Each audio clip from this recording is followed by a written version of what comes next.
Tell me about how does your hiring and recruiting process works for these brands? Yeah, we go, it's ups and downs. I think that's the hardest part of our industry.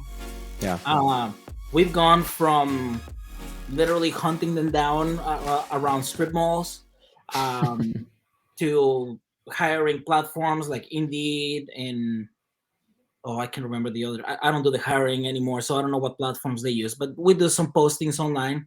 But with the current employee base that we have found that the best way to do it is referrals. We give them a bonus to go, and then we send them to hunt the next recruit. okay, Yes. And it's great because then we're hiring a new employee. It's a new hire that immediately has a friend within our totally, business. So they're welcome from day one. Even if, because personalities are different. We try to train our management to be personable and for people to like them and feel comfortable with them. But at some point, we fail because people have different personalities. But the beautiful thing is, if we are able to get a current employee to bring one of their friends to be an employee, that gives us an immediate retention tool. totally.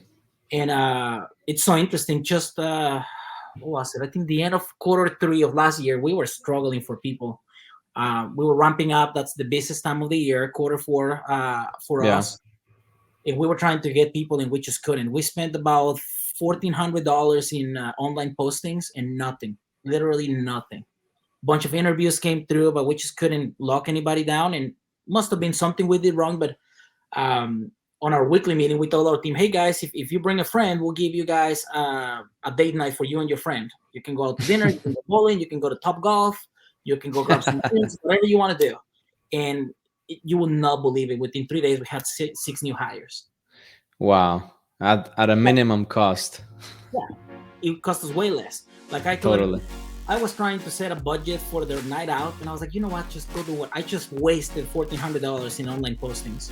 Yeah, It, I mean, you're gonna laugh at this. Like there were, employees that came back with a receipt for $24, be reimbursed, and I was like, what did you do? It's like, oh, we just want to grab a beer. Hey, don't forget to like, subscribe, and comment on this video and tell us what was your biggest takeaway of the interview. Also, follow us on Instagram at PipeHireHRM and join our Facebook group so you can learn how to hire, manage, and retain more employees in your home service business.